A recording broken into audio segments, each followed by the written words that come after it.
বরিশালের ১৫টি বেশি গুরুত্বপূর্ণ সড়কে দৌরাত্ম্য বেড়েছে ব্যাটারি চালিত অটোরিকশা ও ইজি বাইকের। প্রতিদিন গড়ে নতুন ৫টি করে ইজি বাইক রাস্তায় নামছে। যে যার মতো উল্টো পথে চলাসহ করছেন যাত্রী হয়রানি। তাতে নগরীর প্রধান সড়কগুলোর যাতায়াত ব্যবস্থা ব্যাহত হচ্ছে। আর লাইসেন্সবিহীন অদক্ষ চালকের জন্য শুধু যানজটই না, প্রায় ঘটছে দুর্ঘটনা।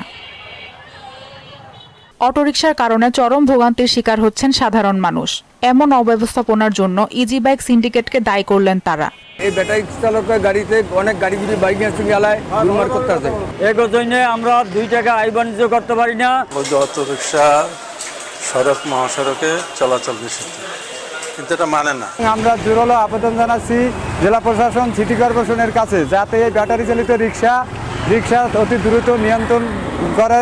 বরিশাল সিটি কর্পোরেশনের নির্বাহী কর্মকর্তা জানিয়েছেন, নগরীতে আনুমানিক ৫,০০০ ব্যাটারি চালিত রিক্সা থাকলেও মাঠ পর্যায়ে তা ১৫,০০০-এর বেশি বলে ধারণা করা হচ্ছে। পুলিশ কমিশনার তাকে আমরা চিঠি দিয়েছি এবং ট্রাফিক বিভাগে তাদেরকেও সাথে কথা বলেছি, তারা যেন এই অবৈধ অটোরিক্সাগুলো ধরে। আমাদের এখান থেকে ইতিপূর্বে ৫,০০০ আর ২,৬১০টা, মোট ৭,৬১০টা। এটা নবায়ন হয়নি, নবায়ন কিছু হয়েছে, বাকিগুলো এখনো বাকি আছে। অবৈধ কারখানা চিহ্নিত করে ব্যবস্থা নেওয়ার আশ্বাস দিয়েছেন বিআরটিএ কর্মকর্তা। বরিশাল মেট্রোপলিটন এলাকায় বৈধ থ্রি হুইলার যে পরিমাণ আছে তার ৫ থেকে ৬ গুণ হচ্ছে অবৈধ ইজি বাইক চলাচল করে, ব্যাটারি চালিত ইজি বাইক চলাচল করে। তো এটা যানজটের একটা কারণ, আবার সড়ক নিরাপত্তার জন্য হুমকি স্বরূপ। নিষেধাজ্ঞা জারি সহ অটোরিকশা উচ্ছেদে নিয়মিত অভিযান পরিচালনা করছে পুলিশ। নতুন কোনো অটো যাতে না বের হয়, মানে বানানো হয়, সেটা আমরা ব্যবস্থা করছি, যার জন্য আমরা নিয়ন্ত্রণ রাখতে পারছি।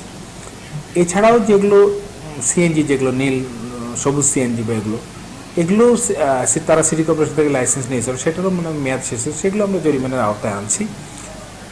এখন আমরা চেষ্টা করছি যে তারা যাতে বৈধভাবে লাইসেন্সটা নিতে পারে। কার্যকর পদক্ষেপ এবং সঠিক আইন প্রয়োগের মাধ্যমে অটোরিকশা দৌরাত্ম্য থেকে মুক্তি চায় বরিশালবাসী।